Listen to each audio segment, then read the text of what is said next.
आणि आता पुढच्या अर्ध्या तासात घेऊयात घडामोडींचा वेगवान आढावा।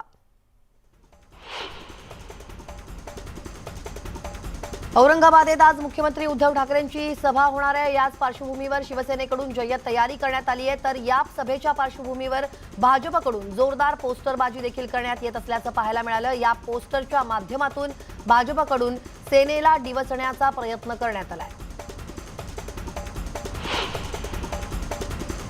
राज्यसभा निवडणुकीच्या पार्श्वभूमीवर ताज प्रेसिडेन्सी या ठिकाणी भाजप आमदारांची आज बैठक होणार आहे। या बैठकीला केंद्रीय मंत्री आणि राज्यसभा निवडणूक प्रभारी अश्विनी कुमार वैष्णवी यांच्यासह भाजपचे प्रमुख नेते उपस्थित असतील। त्यामुळे या बैठकीकडे सगळ्यांचं लक्ष लागलंय।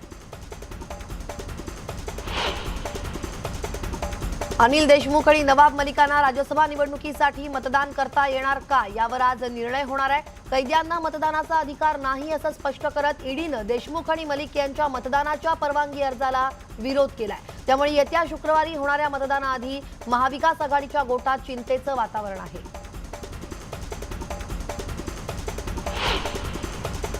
राज्यसभा निवडणुकीसाठी कोणाला पाठिंबा देणार हे 10 तारखेला जाहीर करू असं आमदार हितेंद्र ठाकूरांनी म्हटलंय। तर आम्हाला कोणीही गृहीत धरू नये असंही ते म्हणाले। राज्यसभा निवडणुकीसाठी अवघे काही तास उरले असताना असदुद्दीन ओवैसींनी एक विधान केलंय। राज्यसभेसाठी आम्ही कोणाच्या दारात थांबणार नाही, ज्याला गरज असेल त्यांनी यावं आणि बोलावं, अन्यथा आम्ही घरात बसू असं असदुद्दीन ओवैसी म्हणालेले आहेत।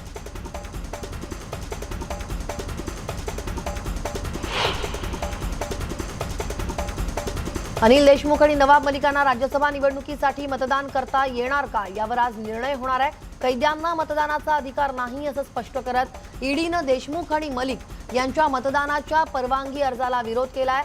त्यामुळे येत्या शुक्रवारी होणाऱ्या मतदानाआधी महाविकास आघाडीच्या गोटात चिंतेचं वातावरण आहे। येत्या 20 जून रोजी होणाऱ्या विधान परिषद निवडणुकीसाठी सचिन अहिर, आमशा पाडवी अर्ज दाखल करणार आहेत।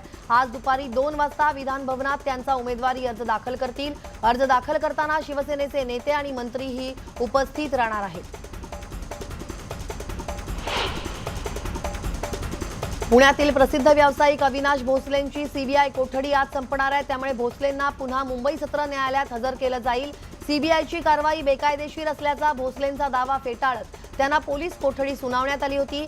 येस बँक आणि डीएचएफएल प्रकरणी झालेल्या आर्थिक गैरव्यवहार प्रकरणात अविनाश भोसलेंना अटक करण्यात आली आहे। नॅशनल हेराल्ड प्रकरणी आज ईडीकडून होणाऱ्या चौकशीसाठी सोनिया गांधी उपस्थित राहणार नाहीत। सोनिया गांधींना आज ईडीकडून चौकशीला बोलावण्यात आलं होतं, मात्र सोनिया गांधी कोरोना संक्रमित असल्याचं त्या चौकशीला जाणार नाहीत। अशात ईडीला चौकशीसाठी पुढची तारीख देण्याबाबत विनंती करण्यात आली आहे। कृपाशंकर सिंहांनी उत्तर प्रदेशचे मुख्यमंत्री योगी आदित्यनाथांना पत्र लिहिलंय। कृपाशंकर यांनी उत्तर प्रदेशातील शाळेत मराठीचे धडे द्या, तिथल्या विद्यार्थ्यांना शाळेत मराठी शिकवण्याची मागणी त्यांनी केली आहे। या विद्यार्थ्यांना शाळेत मराठी शिकवलं तर त्यांना महाराष्ट्रात नोकरीसाठी फायदा होईल असं कृपाशंकर सिंहांनी सांगितलंय। त्र्यंबकेश्वर देवस्थानमध्ये अध्यक्षांच्या विरोधात विश्वस्तांनीच दंड थोपटलेत। देवस्थानच्या इतिहासात पहिल्यांदाच अंतर्गत वाद चव्हाट्यावरती आलाय। अध्यक्ष भ्रष्टाचार करत असल्याचा आरोप विश्वस्तांनी केलाय। दरम्यान अध्यक्ष हे न्यायाधीश आहेत, त्यामुळे खोटे गुन्हे दाखल करण्याची धमकी देत आवाज दाबल्याचा आरोप विश्वस्तांनी केलाय।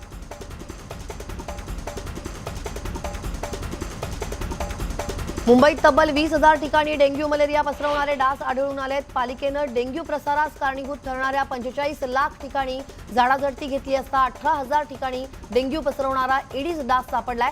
तर मलेरियाचा प्रसार करणाऱ्या एनोफिलिस डासाची 2000 उत्पत्ती स्थानं आढळून आली आहेत।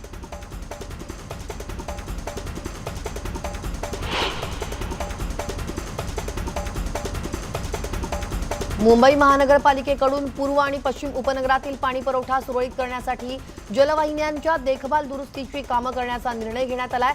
यामध्ये आवश्यक त्या ठिकाणी नव्या जलवाहिन्या देखील टाकल्या जाणार आहेत। त्यासाठी 185 कोटींचा खर्च करण्यात येणार आहे।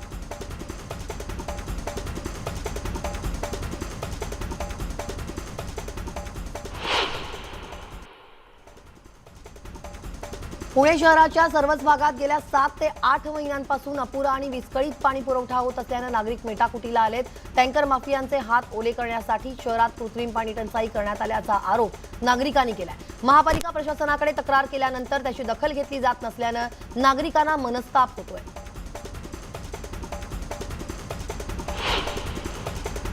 पुण्यात म्हाडा सदनिकांची सोडत काढली जाणार आहे। या सोडतीत सहभागी होऊ इच्छिणाऱ्यांना उद्यापासून ऑनलाईन नोंदणी करता येणार आहे। या सोडतीसाठी पुणे शहर आणि परिसरात म्हाडाच्या 5068 सदनिका उपलब्ध आहेत।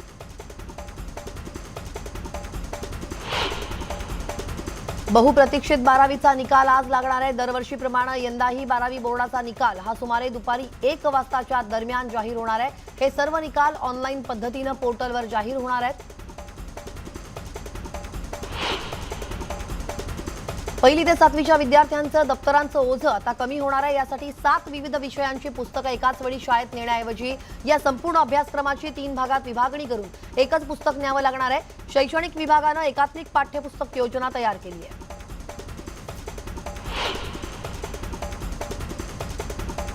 उच्च न्यायालयाच्या निर्णयानंतरही पीओपीवरील बंदीच्या अंमलबजावणीबाबत राज्य सरकारनं स्पष्ट भूमिका घेतलेली नाही। निवडणुकांच्या तोंडावर मंडळांची नाराजी ओढवून घेणं परवडणार नाही। त्यामुळे कायद्याच्या चौकटीत टप्प्याटप्प्यानं नियमाची अंमलबजावणी करण्याचा मुद्दा पुढे आणत यंदाही मंडळांना पीओपीच्या गणेश मूर्तीचा मार्ग प्रशस्त करण्याच्या हालचाली सुरू आहेत।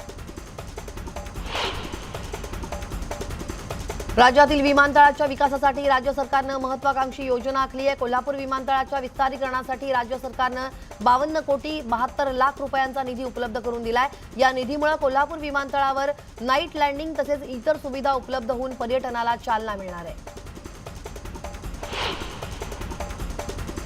राज्य सरकारच्या वीज कंपन्यांची आर्थिक स्थिती सुधारण्यासाठी आता विविध आर्थिक स्रोतांची चाचपणी करण्यात येते। याच अंतर्गत राज्यातील वीज ग्राहकांना लवकरच प्रीपेड आणि पोस्टपेड या श्रेणीतील स्मार्ट मीटर आणण्यात येणार असल्याचे संकेत ऊर्जा मंत्र्यांनी दिले।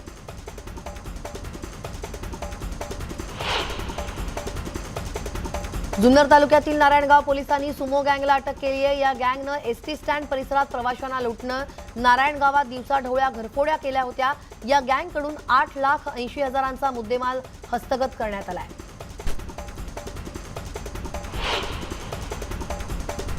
भंडाऱ्यात सूर्यनारायण आग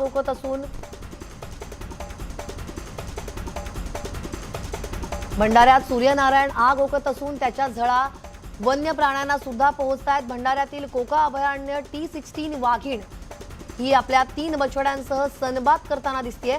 वाघीण आणि बछडे तलावातून बाहेर येण्यास तयार नव्हते। ही सर्व दृश्य एका पर्यटकानं कॅमेऱ्यात कैद केली आहे।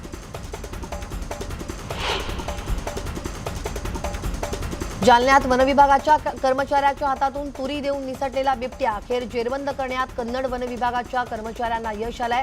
अंबड तालुक्यातील अंतरवाली सराटी शिवारात फूड ट्रॅपमध्ये अडकलेला बिबट्या पळून गेला होता। यानंतर वनविभागानं शर्थीचे प्रयत्न करून या बिबट्याला जेरबंद केलंय।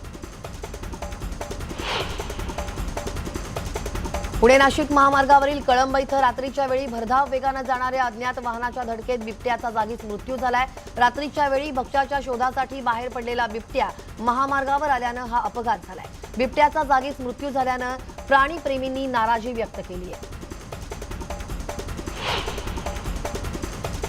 सिंधुदुर्ग जिल्ह्यातील दोडामार्ग इथलं केर गावात हत्तींनी धुडगूस घातलाय।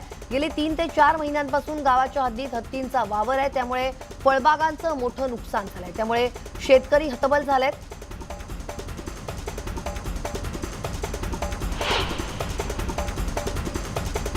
देशात पुन्हा एकदा कोरोनानं डोकं वर काढलं असून कोरोना रुग्णांच्या संख्येत दिवसेंदिवस वाढ होताना दिसतेय। 5233 नवीन कोरोना रुग्णांची नोंद झाली असून गेल्या 24 तासात कोरोनामुळे 7 जणांचा मृत्यू झालाय। देशभरात सध्या 28,857 ऍक्टिव्ह रुग्ण आहेत।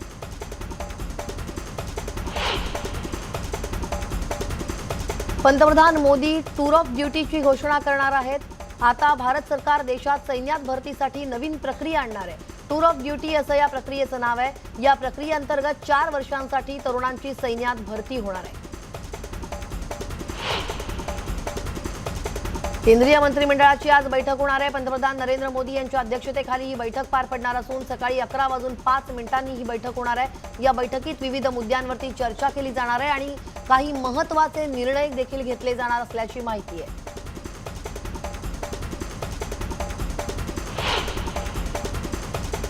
या बातम्यांसोबतच स्पीड न्यूज मध्ये वेळ झाली एका छोट्याशा ब्रेकची. पण ब्रेकवर जाण्यापूर्वी एक महत्त्वाची आठवण, ते म्हणजे कोरोनाचा प्रादुर्भाव सध्या वाढताना दिसतोय. त्यामुळे घराबाहेर पडताना तुमची आणि तुमच्या कुटुंबियांची काळजी घ्या आणि त्यासाठी मास्कचा वापर करा आणि वेळोवेळी हातही निर्जंतुक करा. एका ब्रेक नंतर पुन्हा भेटूया.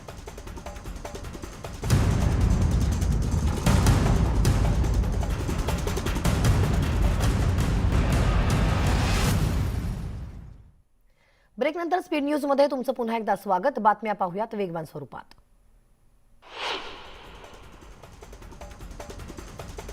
सध्या हरियाणा येथील पंचकुला या ठिकाणी खेलो इंडिया स्पर्धा सुरू आहे आणि या स्पर्धेत महाराष्ट्राच्या खेळाडूंनी दमदार कामगिरी सुरू ठेवली असून कांस्य आणि रौप्य पदकांसह सुवर्ण पदकांना देखील गवसणी घातली आहे. स्पर्धेच्या 5व्या दिवशी 5 सुवर्ण, 6 रौप्य आणि 2 कांस्य पदकं महाराष्ट्राच्या खेळाडूंनी खिशात घातली असून ही कामगिरी त्यांनी बॅडमिंटन, कुस्ती, ॲथलेटिक्स, कबड्डी, सायकलिंग अशा विविध खेळांमध्ये केली आहे. खेलो इंडिया युथ गेम्समध्ये महाराष्ट्राच्या मुलांच्या आणि मुलींच्या दोन्ही कबड्डी संघांनी कबड्डीच्या मैदानावरती दमदार कामगिरी करत पदकं मिळवलेली आहेत. यावेळी मुलींच्या संघाला रौप्य पदकावरती समाधान मानावं लागलं असून मुलांनी कांस्य पदकाला गवसणी घातली आहे.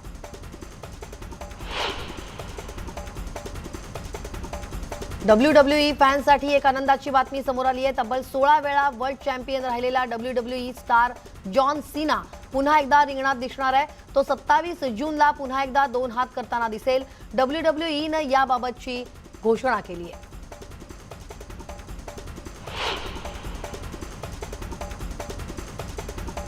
सिनेविश्वात काय चाललंय पाहूयात. प्रेषित मोहम्मद यांच्यावर केलेल्या वादग्रस्त वक्तव्याप्रकरणी नुपूर शर्माच्या अडचणी वाढलेल्या आहेत. अनेक जण नुपूरवरती टीका करतायत.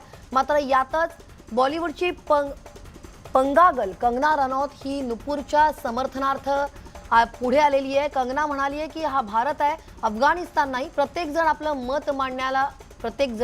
मत मांडण्याचा स्वातंत्र्य आहे. कंगनाच्या या वक्तव्याची सध्या चर्चा सुरू आहे. सम्राट पृथ्वीराज नंतर अक्षय कुमार आता करण जोहरच्या आगामी सिनेमात दिसणार आहे. या सिनेमात अक्षय कुमार सोबत अनन्या पांडे देखील दिसेल अशी शक्यता वर्तवली जाते. स्वातंत्र्य सेनानी सी शंकरन नायर यांच्या जीवनावरती आधारित हा सिनेमा असणार आहे. अद्याप या संदर्भात अधिकृत घोषणा करण्यात आलेली नाही. गेल्या काही दिवसांपासून अभिनेत्री सोनाक्षी सिन्हाच्या अफेअरची चर्चा सुरू आहे. यातच सोनालीनं झहीर इक्बालच्या व्हिडिओला आय लव्ह यू ची कमेंट दिली आहे. यावरून सोनाक्षी आणि झहीर एकमेकांना डेट करतायत का असा प्रश्न सोनाक्षीच्या चाहत्यांना पडलाय.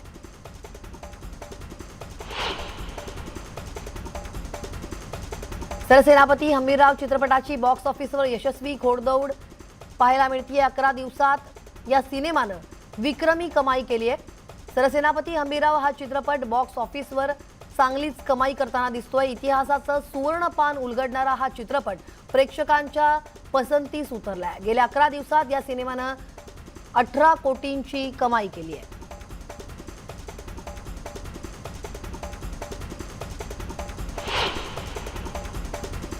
या बातम्यांसह स्पीड न्यूज मध्ये वेळ झाली इथेच थांबण्याची. ताज्या बातम्यांच्या अपडेटसाठी लॉग ऑन करायला विसरू नका. news18lokmath.com वर आमच्या फेसबुक आणि ट्विटर पेजला देखील भेट द्या. आमच्या YouTube चॅनलला सबस्क्राईब करा आणि थोड्याच वेळात महत्त्वाच्या घडामोडींसह पुढचं बुलेटिन पहा फक्त News18 लोकमत.